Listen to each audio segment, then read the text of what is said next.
എന്നെ ഒന്ന് പേഴ്സണലായിട്ടൊന്ന് കോൺടാക്ട് ചെയ്യാം. മണി ഉണ്ടോ ഇല്ലെന്ന് നിങ്ങളൊന്ന് ചെക്ക് ചെയ്യട്ടാ. ചലഞ്ച് വെക്കുവാണ് കേട്ടോ. നിങ്ങളുടെ അടുത്തൊരു ചലഞ്ചാണ്. ഞാൻ സത്യം പറഞ്ഞാൽ ഞാൻ പറയാൻ ആഗ്രഹിക്കാത്ത ഒരു വാക്കാണ്, എന്നാലും ഞാൻ പറഞ്ഞ ഒറ്റ തൊന്തയ്ക്ക് പറഞ്ഞവരാണെന്നുണ്ടെങ്കിൽ എന്നെ ഒന്ന് പേഴ്സണലായിട്ടൊന്ന് കോൺടാക്ട് ചെയ്യാൻ ഞാൻ കാണാൻ ശ്രമിക്കാം. മണി ഉണ്ടോ ഇല്ലെന്ന് നിങ്ങളൊന്ന് ചെക്ക് ചെയ്യട്ടാ. ഈ കമന്റിൽ ചെന്നിട്ട് മണി കാണണമെന്ന് പറഞ്ഞവർക്കുള്ള മറുപടിയാണ്. ആളെ അറിയാമല്ലോ, ദീപ്തി കല്യാണി. ഇതിന് മുന്നേ നമ്മളൊന്ന് റിയാക്ട് ചെയ്തിട്ടുണ്ടായി. ഇതിന് മുന്നേ ഒരു വീഡിയോസ് ഇട്ടിട്ടുണ്ടായിരുന്നു. ആരോ ഒരാൾ ഇതുപോലെ കാണണം, പെണ്ണാണോ എന്ന് സംശയം തോന്നിയപ്പോൾ ഡ്രസ്സ് എല്ലാം ഊരി കാണിച്ചു കൊടുത്തു. അപ്പോൾ അയാൾക്ക് ഇനി എന്തെങ്കിലും പറയാനുണ്ടോ എന്ന് ചോദിച്ച വ്യക്തിയാണ്. ഒരാളുടെ മുന്നിൽ, ഒരാണിൻ്റെ മുന്നിൽ ചെന്നിട്ട് മൊത്തം ഡ്രസ്സും ഊരിയിട്ട് പൂർണ്ണ നഗ്നയായിട്ട് നിന്നിട്ട് ഇനി നിങ്ങൾക്ക് എന്തെങ്കിലും പറയാനുണ്ടോ എന്ന് ചോദിച്ച വ്യക്തിയാണ്. അപ്പം ഈ വ്യക്തി വീണ്ടും വെല്ലുവിളിയുമായിട്ട് വന്നിരിക്കുകയാണ്. അതായത് ഇത്തവണ വെല്ലുവിളിച്ചേക്കുന്നത് മണിയുണ്ടോ എന്ന് ചോദിച്ചവരെ മണി കാണിക്കാൻ വേണ്ടിയിട്ടാണ്. ഇവർ ഇത്രയും നാൾ ആണായിട്ട് ജീവിച്ചു, ആണായിട്ട് ജനിച്ചു, ആണായിട്ട് ജീവിച്ചു. ഇവരുടെ മനസ്സ് പെണ്ണിൻ്റെതാണെന്നും പറഞ്ഞിട്ട് ഇവർ സർജറി ചെയ്തു. ഇവർ സ്ത്രീയായി, പൂർണ്ണ സ്ത്രീ ആയിട്ടില്ല, എന്നാലും ട്രാൻസ് വുമണായി, നമുക്ക് അങ്ങനെ പറയാം, ട്രാൻസ് വുമണായി. അപ്പോൾ ഈ ട്രാൻസ് വുമണായി എങ്കിലും ഇവരിപ്പം ഇവരുടെ ബ്രസ്റ്റ് വെച്ചു. അതുപോലെ തന്നെ ഇവർ ഒരു സ്ത്രീക്കുള്ള ശരീര അവയവങ്ങളാണ് അവർ വെച്ചിട്ടുള്ളത്. ഈ സർജറി, പൂർണ്ണ സർജറിയും ചെയ്ത, ഒരുപാട് സർജറികളുണ്ട് ഇവർക്ക്. അപ്പോൾ പൂർണ്ണ സർജറികളും ചെയ്തു കഴിഞ്ഞാൽ ഇവർ ഒരു ട്രാൻസ് വുമൺ ആകും. അപ്പം എനിക്ക് പറയാനുള്ളത്, ഏതെങ്കിലും ഒരു സ്ത്രീ ഒരാളിനെ പെണ്ണാണോ എന്ന് ചോദിക്കുമ്പോൾ വിവസ്ത്രയായിട്ട് നിന്ന് കാണിച്ചു കൊടുക്കുമോ? എനിക്കിതാണ് ചോദിക്കാനുള്ളത്. ഇപ്പം എന്നോട് നീ പെണ്ണാണോ, അല്ലെങ്കിൽ ഒരു പുരുഷനോട് ചോദിക്കുക നീ ആണാണോ എന്ന് ചോദിക്കുമ്പോൾ അത് ചോദിക്കുന്നത് ഏത് സെൻസിലാണെന്ന് എടുക്കണം, ഏത് അർത്ഥത്തിലാണ് അവർ ചോദിക്കുന്നത്. അപ്പോൾ അങ്ങനെ ചോദിക്കുന്നവരുടെയൊക്കെ മുന്നിൽ പൂർണ്ണ നഗ്നമായിട്ട് നിന്ന് കൊടുക്കുകയാണോ ഒരു പുരുഷൻ ചെയ്യുന്നത്, അല്ലെങ്കിൽ ഒരു സ്ത്രീ ചെയ്യുന്നത്? ആണ് എവിടെയെങ്കിലും കേട്ട് കേൾവിയുണ്ടോ നിങ്ങൾക്ക്? ഇപ്പം നമ്മൾ ആണെങ്കിലും ചോദിക്കുന്നത്, ഈ ഒരു പെണ്ണാണോടി എന്ന് ചോദിക്കുമ്പോൾ ഉടനെ ഡ്രസ്സെല്ലാം ഊരിയിട്ടതേ കണ്ടോ, ഞാൻ പെണ്ണാണ്, ഇനി നിങ്ങൾക്ക് എന്തെങ്കിലും പറയാനുണ്ടോ എന്ന് ആരെങ്കിലും പറയുമോ? ഒരിക്കലും പറയത്തില്ല. അപ്പോൾ അതുകൊണ്ടാണ് നിങ്ങളെ അംഗീകരിക്കാത്ത. എന്നാൽ എല്ലാ ഈ ട്രാൻസ് വുമൻസും എല്ലാ ട്രാൻസ്ജെൻഡേഴ്സും ഇങ്ങനെയാണെന്ന് ഞാൻ ഒരിക്കലും പറയത്തില്ല കേട്ടോ. ഈ സർജറിയൊക്കെ ചെയ്ത് വളരെ നല്ല രീതിയിൽ ആ സ്ത്രീയുടെ മഹത്വം, ഒരു സ്ത്രീ എങ്ങനെയാണോ ഒരു സ്ത്രീയുടെ മഹത്വം പൂർണ്ണമായിട്ടും കാത്തു സൂക്ഷിച്ച് ഒരു സ്ത്രീ എങ്ങനെയാണോ ഒരു സ്ത്രീ ആയി തന്നെയാണ് അവർ ജീവിക്കുന്നത്. അങ്ങനെയുള്ള ട്രാൻസ്ജെൻഡേഴ്സും ഉണ്ട്. അപ്പം ഈ പറയുന്ന ചിലരെ, ഈ ദീപ്തി കല്യാണിയെ പോലെയുള്ള ചിലരെ നമുക്കൊരിക്കലും അംഗീകരിക്കാൻ പറ്റാത്തത് കൊണ്ടും ഇവരുടെ ഈ പ്രവൃത്തി കൊണ്ടിട്ടാണ്. അതായത് ഒരാളുടെ മുന്നിൽ പറയാണ്, ഞാൻ സ്ത്രീ ആണോ എന്ന് വേണമെങ്കിൽ ഞാൻ കാണിച്ചു തരാം, മൊത്തം ഡ്രസ്സ് ഞാൻ ഊരി കാണിച്ചു കൊടുത്തു, അല്ലെങ്കിൽ ഇനിയും ഞാൻ കാണിക്കാൻ തയ്യാറാണ്, നിങ്ങൾക്ക് എന്നെ അടിമുടി പരിശോധിക്കാം എന്ന് ഏതെങ്കിലും ഒരു സ്ത്രീ പറയോ? ഒരിക്കലും പറയത്തില്ല.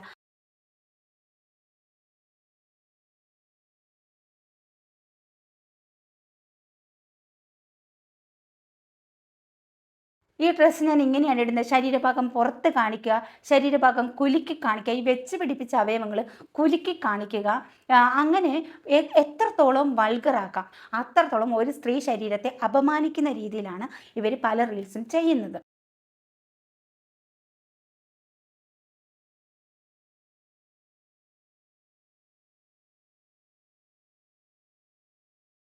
അപ്പം അതിനെതിരെയാണ് കൂടുതൽ ആൾക്കാരും ഇവർ ഇത്ര വിമർശിക്കുന്നത്.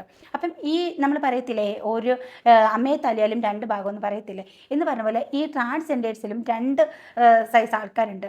ഞാൻ ഒരു വീഡിയോ ഇട്ടപ്പോഴത്തേക്ക് എൻ്റെ ഇൻസ്റ്റാഗ്രാമിലാണ് കേട്ടാൽ അറയ്ക്കുന്ന തെറിയാണ് കൊണ്ടുവച്ചത്, കേട്ടാൽ അറയ്ക്കുന്ന. അപ്പോൾ അത്രയും വലിയ തെറി നമുക്ക് അപ്ലോഡ് ചെയ്യാൻ പറ്റത്തില്ല. അപ്പോൾ അതുകൊണ്ട് തന്നെ, അല്ലെങ്കിൽ ഞാനതെടുത്ത് റിയാക്ട് ചെയ്തേനെ. അപ്പം ഒരിക്കലും ഒരു സ്ത്രീ ആ രീതിയിൽ തെറി വിളിക്കില്ല. ഒരിക്കലും ഒരു സ്ത്രീ ഇതുപോലെ കാണിക്കത്തില്ല. പരസ്യമായിട്ട് വന്ന് ഞാൻ പെണ്ണാണെന്ന് ഞാൻ തെളിയിച്ചു തരാം, അതിന് ഒരാണിൻ്റെ മുന്നിൽ പൂർണ്ണ നഗ്നമായിട്ട് ഞാൻ നിന്ന് തരാം എന്ന് ഒരു സ്ത്രീയും പറയത്തില്ല. ഇപ്പോൾ ഈ കാലം പുരോഗമിച്ചപ്പോൾ കുറച്ച് സ്ത്രീകളൊക്കെ പണം ഉണ്ടാക്കാൻ വേണ്ടിയിട്ടും റീച്ചിന് വേണ്ടിയിട്ടും കുറച്ച് കഴിഞ്ഞാട്ടങ്ങൾ സോഷ്യൽ മീഡിയയിൽ കാണിക്കുന്നുണ്ട് എന്ന് കരുതിയിട്ട് എല്ലാ സ്ത്രീകളും അങ്ങനെയല്ല. നല്ല രീതിയിൽ ജീവിക്കുന്ന സ്ത്രീകളാണ് ഭൂരിപക്ഷവും.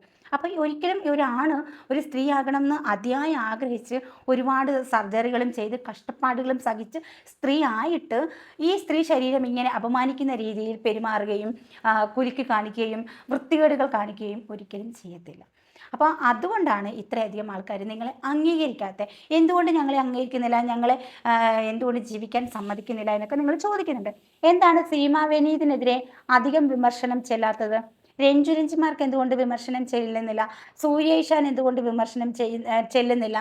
ഇവരെയൊക്കെ ഞാൻ ഇവരുടെയൊക്കെ റീലുകൾ കാണുന്നതാണ്. എനിക്കിഷ്ടമാണ്, സൂര്യേഷാൻ ഇഷ്ടമാണ്, അതുപോലെ തന്നെ രഞ്ജുരഞ്ജിമാരെ ഇഷ്ടമാണ്, സീമ വിനീതിനെ ഒരുപാട് ഇഷ്ടമാണ്. കാരണം വെച്ചാൽ ഒരു നല്ല അടക്കവും ഒതുക്കവും അച്ചടക്കവും ഉള്ള ഒരു സ്ത്രീ. എന്നാൽ മോഡേൺ ഡ്രസ്സ് ഇടുന്നുണ്ട്, എല്ലാം നന്നായിട്ട് ട്രാവൽ ചെയ്യുന്നുണ്ട്, എല്ലാ കാര്യങ്ങളും അവർ സോഷ്യൽ മീഡിയയിൽ പങ്കുവെക്കുന്നുണ്ട്. എന്നാലും ഒരിക്കലും അവർക്ക് കിട്ടിയ, അവർ കഷ്ടപ്പെട്ട് എടുത്ത ശരീരത്തെ ഒരിക്കലും അവർ വൾഗറായിട്ട് കാണിച്ച് അവർ പണം ഉണ്ടാക്കാൻ ശ്രമിക്കുന്നില്ല. അപ്പോൾ എനിക്കിപ്പോൾ മനസ്സിലാക്കിയിട്ടുള്ളത്, ഈ സോഷ്യൽ മീഡിയയിൽ ഈ സ്ത്രീ ശരീരം ഇങ്ങനെ തുറന്ന് കാണിക്കുമ്പോൾ ഒരുപാട് ആൾക്കാർ ഫോളോ ചെയ്യുന്നുണ്ട്, നല്ല രീതിയിൽ റീച്ച് കിട്ടുന്നുണ്ട്, ഈ സബ്സ്ക്രിപ്ഷൻ വഴി ഒരുപാട് പണം ഉണ്ടാക്കാൻ സാധിക്കുന്നുണ്ട്. അപ്പോൾ ഈ ഒരുപാട് കഷ്ടപ്പെടാതെ മേലനങ്ങാതെ ജീവിക്കാനായിട്ടുള്ളൊരു മാർഗം കൂടിയാണ്. അപ്പം അങ്ങനെ ചിലർ ഇതിനെ മുതലെടുത്ത് ഇതുപോലെ വെച്ചുകെട്ടുമായിട്ട് വരുന്നുണ്ട്. ഇൻസ്റ്റാഗ്രാമിലാണെങ്കിലും റീൽസ് ഇട്ട് സബ്സ്ക്രിപ്ഷൻ എടുത്തൊക്കെ ഒരുപാട് പേര് കാശ് ഉണ്ടാക്കാൻ വേണ്ടിയിട്ട് വരുന്നുണ്ട്. അപ്പം ഈ സ്ത്രീകളെയും സ്ത്രീ ശരീരത്തെയും പണം ഉണ്ടാക്കാൻ വേണ്ടിയിട്ടുള്ള ഒരു മാർഗമായിട്ട്, ഒരു ഉപകരണമായിട്ട് തിരഞ്ഞെടുക്കുന്ന കുറച്ച് ആൾക്കാരുണ്ട്. ഈ ട്രാൻസ്ജെൻഡേഴ്സിൽ തന്നെ കൂടുതലും കണ്ടു കഴിഞ്ഞാൽ നമുക്ക് അങ്ങനെയുണ്ട്. ഇവരെങ്ങനെയാണ് ഡ്രസ്സ് ധരിക്കുന്നത്, ഒരുപാട് തള്ളിപ്പിടിച്ച് കാണിക്കുക, ഒരുപാട് തുറന്നിട്ട് കാണിക്കുക, കുലുക്കി കാണിക്കുക, എങ്ങനെയൊക്കെ വൾഗാരിറ്റി നിറയ്ക്കാം അങ്ങനെയൊക്കെ വൾഗാരിറ്റി കുത്തി നിറച്ചിട്ടാണ് സോഷ്യൽ മീഡിയയിൽ വരുന്നത്. അതൊരു സ്ത്രീകളെ അപമാനിക്കുന്ന രീതിയിൽ തന്നെയാണ് വരുന്നത്. അപ്പോൾ ഇതിനു മുന്നേ ഞാൻ പറഞ്ഞിട്ടുണ്ട്, ഒരിക്കലും ഇങ്ങനെ സ്ത്രീകളുമായിട്ട് കമ്പയർ ചെയ്യരുത്. നിങ്ങൾ ഒരു ട്രാൻസ് വുമൺ ആണ്, ആ രീതിയിൽ നടക്കുക. ഞാൻ സർജറി കഴിഞ്ഞു, ഞാൻ പൂർണ്ണ സ്ത്രീ ആയിരുന്നു എന്നും പറഞ്ഞിട്ട് അവകാശവാദവുമായിട്ട് വരരുത്. കാരണം ഇത് നമ്മൾ നേരത്തെയും പറഞ്ഞിട്ടുള്ള കാര്യമാണ്. ഒരിക്കലും നിങ്ങൾ പൂർണ്ണ സ്ത്രീ അല്ല. നിങ്ങൾ കഷ്ടപ്പാട് ചെയ്തു, നിങ്ങൾ സർജറി ചെയ്തു, നിങ്ങൾ എല്ലാം സ്ത്രീയുടെ ശരീരം പോലെ ആക്കിയെടുത്തതാണ്. ഒരു പുരുഷ ശരീരത്തെ ഒരു സ്ത്രീയുടെ ശരീരം പോലെ നിങ്ങൾ ആക്കിയെടുത്തിരിക്കുകയാണ്. എല്ലാം നിങ്ങൾ കൃത്രിമമായിട്ട് ചെയ്തിട്ടുള്ളതാണ്. അത് ഡോക്ടറുടെ സഹായം മൂലമൊക്കെ ചെയ്തതാണ്. നമ്മുടെ സർക്കാരിൻ്റെ പിന്തുണയുമുണ്ട്. അതിലൊന്നും നമുക്ക് യാതൊരു എതിർപ്പുമില്ല. നിങ്ങളുടെ മനസ്സിൻ്റെ ഇതുപോലെ തന്നെ നിങ്ങളുടെ ശരീരം ആക്കിയെടുത്ത് നിങ്ങൾ ഈ സമൂഹത്തിൽ ജീവിക്കാൻ അർഹതയുള്ളവർ തന്നെയാണ്. പക്ഷേ ഈ കാണിക്കുന്ന ഈ പേക്കൂത്തുകൾ, ഈ കോപ്രായങ്ങൾ, ഇതുപോലെയുള്ള വിഡ്ഢിത്തരങ്ങൾ, സ്ത്രീകളെക്കുറിച്ചിട്ടുള്ള ഇതുപോലെയുള്ള വിഡ്ഢിത്തരങ്ങൾ ആയിട്ട് സോഷ്യൽ മീഡിയയിൽ വരാതിരിക്കുക. ഇത് മാത്രമേ പറയാനുള്ളൂ. അപ്പം തന്നെ നിങ്ങളെ കുറച്ച് പേരൊക്കെ അംഗീകരിക്കും. നിങ്ങൾ കാണിക്കുന്ന കോപ്രായങ്ങൾക്കും പേക്കൂത്തുകൾക്കുമാണ് ഇത്രയധികം അധിക്ഷേപങ്ങൾ നിങ്ങൾ മറ്റുള്ളവരിൽ നിന്നും ഏറ്റുവാങ്ങുന്നത്. ഇപ്പം തന്നെ നിങ്ങൾ പറഞ്ഞു, നിങ്ങൾ മണി കാണിക്കാൻ തന്തയ്ക്ക് പറഞ്ഞവർ വരാനെന്ന്. ഒരു സ്ത്രീയും ഇതുപോലെ വന്ന് ഓപ്പണായിട്ട് ഇങ്ങനെ വെല്ലുവിളിച്ച് ഇതുപോലെ സംസാരിക്കില്ല. പക്ഷെങ്കിലും ഒന്ന് ചിന്തിച്ച് പെരുമാറുക. എന്നോട് ഒരു ട്രാൻസ്ജെൻഡർ ആയിട്ടുള്ള ഒരാളെന്ന് വന്ന് ചോദിച്ചു, നീ പെണ്ണാണെന്ന് നിനക്ക് തെളിയിക്കാൻ പറ്റുമോ? അപ്പം ഞാൻ പറഞ്ഞു, എന്താ, എനിക്ക് പെണ്ണാണെന്ന് തെളിയിക്കാൻ എൻ്റെ ബർത്ത് സർട്ടിഫിക്കറ്റ് മാത്രം മതി. എന്നെ പ്രസവിച്ച എൻ്റെ ഹോസ്പിറ്റലിൽ നിന്നും, എൻ്റെ സർക്കാരിൽ നിന്നും, ഗവൺമെൻറ്റിൽ നിന്നും കിട്ടിയ എൻ്റെ ബർത്ത് സർട്ടിഫിക്കറ്റ് മാത്രം മതി ഞാൻ പെണ്ണാണെന്ന് തെളിയിക്കാൻ. അതിന് എനിക്ക് എവിടെയും തുണി ഉരിഞ്ഞ് കാണിക്കേണ്ട ആവശ്യമില്ല, ഗതികേട് ഇല്ല. അപ്പം നിങ്ങൾക്ക് അങ്ങനെ ഒരു കാര്യം വന്നിട്ടുണ്ടെങ്കിൽ അത് നിങ്ങളുടെ ഗതികേടാണ്. അപ്പം മൊത്തം ട്രാൻസ്ജെൻഡറേയും ഞാൻ ഇതിനകത്ത് വലിച്ചിട്ടിട്ടില്ല. ബഹുമാനിക്കേണ്ടവരെ ബഹുമാനിക്കുന്നുണ്ട്. ഇത് അർഹിക്കാത്ത ഇതുപോലെ കോപ്രായം കാണിച്ച് ശരീരത്തെ വൾഗാരിറ്റി കാണിച്ച് പണം ഉണ്ടാക്കാൻ വേണ്ടി മാത്രം ഉപയോഗിക്കുന്ന ഒരു ഉപകരണമാക്കി മാറ്റിയവർക്കും എതിരെ മാത്രമേ ഞാൻ സംസാരിച്ചിട്ടുള്ളൂ. അപ്പോൾ അതുകൊണ്ട് എല്ലാ ട്രാൻസ് വുമണും കൂടെ ഇങ്ങോട്ട് കുതിര കയറാൻ വരണ്ട. വീഡിയോ ചൊവ്വിന് കണ്ടതിന് ശേഷം മാത്രം നിങ്ങൾ അഭിപ്രായം പറയുക കേട്ടോ. അപ്പോൾ ഈ ഒരു വീഡിയോയ്ക്ക് നിങ്ങളുടെ സപ്പോർട്ട് പ്രതീക്ഷിക്കുന്നു. അതുപോലെ തന്നെ ലൈക്ക് ചെയ്യുക, ഹൈപ്പ് ചെയ്യുക, ഷെയർ ചെയ്യുക, കമൻറ്റ് ചെയ്യുക. അപ്പോൾ മറ്റൊരു വീഡിയോ ആയിട്ട് വീണ്ടും കാണാം. ടാറ്റാ.